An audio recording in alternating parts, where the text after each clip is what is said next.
What's going on, everyone? So let's break down Austin Reaves. So we've heard a lot this offseason, particularly from JJ Redick, and we also got more details at the presser on just kind of what he wants to do with Austin Reaves and how he plans to kind of elevate Austin Reaves. He basically described it as like Austin Reaves has played one way his entire career, and he described a bubble. And he said, I don't want to, pop your bubble. I don't want to take away from your bubble. I just want to expand it a little more.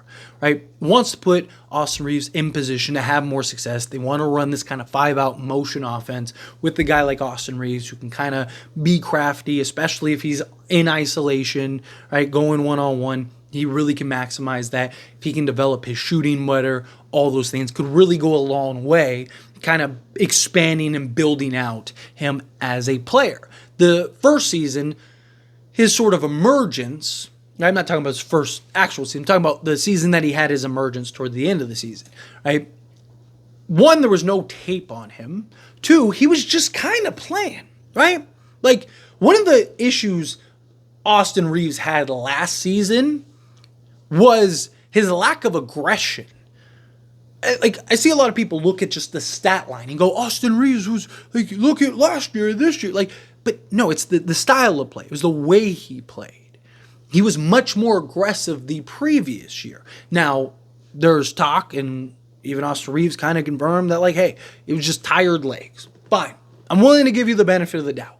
Why am I willing to give him the benefit of the doubt? Because it was. He went from a guy that was getting, like, no run, periodically in spots, to LeBron James getting hurt, them kind of needing to thrust somebody out there, and then Austin Reaves emerges and goes from basically no playing time to being the team leader in playing time through the rest of the regular season and the playoffs. And then immediately jumping, after a deep playoff run, by the way, immediately jumping into FIBA, and then again emerging in FIBA as one of the better players and getting a heavy workload in that regard, even though he was coming off the bench, still was playing more than the starters. And then you get into training camp, then you get into preseason, and then you get into a regular season, which he played all 82 games. Fine. I am willing to give you the benefit of the doubt. Well, this season, he spent a lot of time playing golf, and he spent a lot of time with his girl. I love it. Good. Go for it. Go on with your bad self. Take some time to yourself, enjoy the time and company of your girl. I am at it, right? But now it's time to get in action. And we need to see Austin Reaves be more aggressive. When he is in attack mode, it just opens so much up for the Lakers. It keeps the defense on their toes. Because Austin Reaves is very crafty, right? He is a guy that can get into the teeth of the defense. We've seen him be able to create and draw contact, finish through contact. You didn't see a lot of that last year. A lot of times he was just taking threes and settling, but he couldn't shoot last year. That's the problem, right? For a quarter of the season, he was shooting like 28% from three. And then he would have like these like pockets, right? He'd have like a 5-game stretch where he was like, throughout the total of 5 games, he'd be like, 16 of 20, right? Like through those 5 games or something like that, right? Like, and that would raise his percentage total, but then he'd go right back to being like 1 of 4 or 0 of 5 or whatever from 3-point range. And the problem is when you're not hitting those threes, teams start sagging back. Teams aren't willing to press on you and kind of get in and try to prevent you from taking that shot. You saw him get a lot of open shots that he wasn't really getting towards the back end of the season. You get natural open shots regardless, but teams were at times kind of just letting him shoot because it's like, hey, the dude's shooting like 30% from 3-point range. Like, we'll take our chances because if he gets in the teeth of the defense, he can make a play. He can rise up, shoot over the top. He can create some contact, finish with the and one, all of that. We'll dive more into the offensive side here in a moment because I really, in particular, want to talk about the defensive side. He was unplayably bad defensively. I don't even think he could guard me defensively last year, and I haven't even picked up a basketball in like 6 months. Right? So he was atrocious. He was not good by any stretch of the imagination defensively. However, in the playoffs, he was. He was actually very good in defending Jamal Murray when he was on Jamal Murray, right? And so, can that translate? Again, tired legs, he played all this stuff, fine. Again, I'll give you the benefit of the doubt. I'm willing to write that season off last season. It was tough. Tough season. It's fine. All right. Well, now you don't have that excuse. Yeah, you went home extra early last year, right? It's painful, but it is. That's the reality. No one's expecting Austin Reaves to be elite defensively. He's just not going to be. He doesn't have the athleticism. He doesn't have the quickness. He doesn't have the size, strength, physicality, right? Like, J.J. Redick emphasized physical, that they need to be more physical. Right? They need to be more physical, imposing. And the problem is, I don't know how well you're going to be able to be physical. You don't really have the personnel for physicality. Like, D'Lo isn't a super physical specimen. Rui can be, but he just doesn't have the physicality with the foot speed.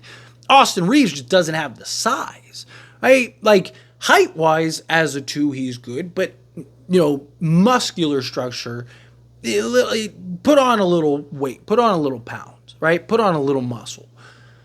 So, which, to be fair, again, he played FIBA and all that stuff, so he didn't really have time to do that and develop that, but it doesn't look like he really did that this offseason. So, again, it's kind of a tough spot to be in. So defensively, again, I'm not expecting him to be elite. And just, can you be serviceable defensively? Don't have to be locked down. Just don't be a cone. Don't be an open door that everyone can just walk through. Like, at least challenge on the defensive side. If he can do that, then the Lakers are going to be much better just with that alone, right? But from the offensive standpoint, the thing about Austin Reaves is he's good at reading the defense for himself. And what I mean by that is you look at like D'Lo as a playmaker.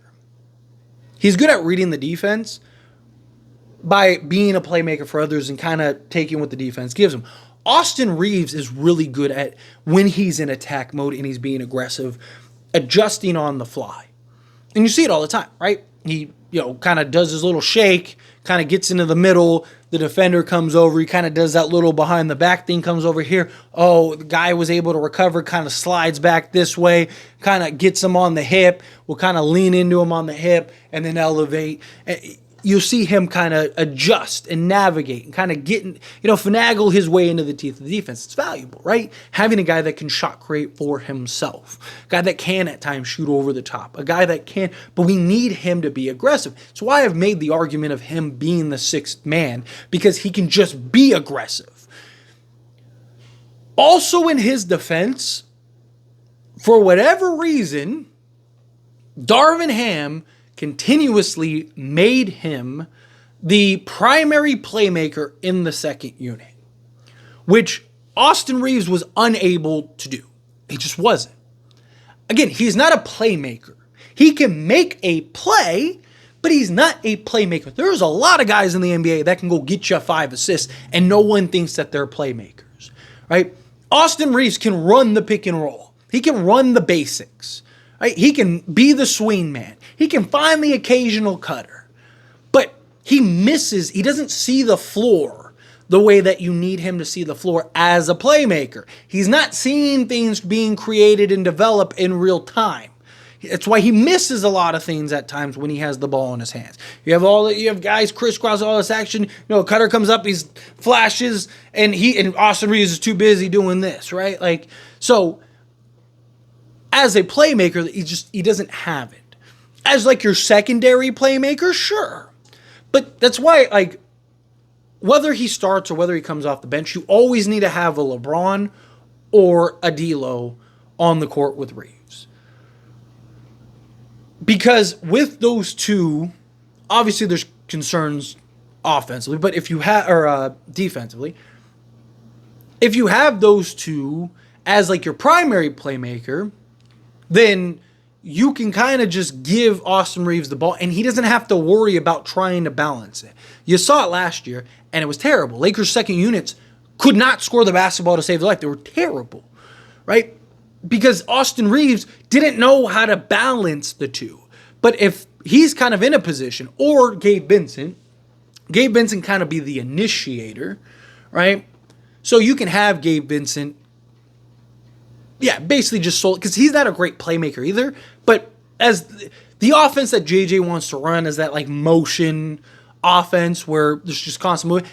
You can get away with Gabe Vincent, have him kind of slotted there. But in like key moments, like when you're looking to really kind of make a push, I would go with D'Lo or LeBron as that playmaker, right? As the guy that can kind of get the ball and find the open man. But it's like, hey, it's Reaves time. And if I'm JJ, I'm telling Reaves, when you get the ball, be aggressive. I'm not saying don't shoot threes. I'm not saying, at times don't settle. But possession after possession after possession after possession, do not settle. If your shot isn't falling, don't keep shooting. Put the ball on the deck and get to the basket. He's very crafty in that regard. Keep your head on a swivel, right? If you just let Reaves be the 2 guard and let him be a shot creator for himself and allow him to kind of just get into his bag offensively, again, he's a guy that I believe can be 25-5. I said it last year. And in a terrible year by his standards, he was a 16-4-6 guy. So to think he can't be 2 more points a game and 1 more rebound, it's silly. Now, will he? I don't know. Right? But Austin Reaves with JJ Redick running an offense that actually suits Austin Reaves better than Darvin Ham did. And it's not just isolation. It's not just Austin Reaves kind of just standing there waiting for the basketball at like the top right corner of the 3-point line. Right? Like that just kind of, that JJ Redick should kind of slot him in better position to have success, but it's also up to Austin Reaves to capitalize on those moments. Give me serviceable defense, and then shoot better. You got to shoot better. I'm not saying he has to shoot 42% or anything, but got to be at least 38 to 40%, right? Ideally. If he can be that, and then be more aggressive, be more in attack mode on the offensive side of things, I think that'll go a long way. I think he'll be a lot more impactful, be a lot more efficient, and things will just open up and be easier for him. But as always, this is a discussion, and I pass a question on you. Let me know your thoughts and opinions down in the comments below. What do you think? Phil, what are your thoughts? Do you have high hopes for Austin Reaves this upcoming season? Are you a little kind of like, we'll see how it goes for Austin Reaves this season? Again, however you feel, whatever your thoughts are, I'd love to hear it, so let me know down in the comments below. That being said, if you haven't liked this video, hit that like button. Helps me a lot. It's me enjoy these types of videos, and I truly appreciate it. Not subscribe to the channel, hit that subscribe button. Turn on the bell notifications. Appreciate y'all. See you in the next one. Thank you.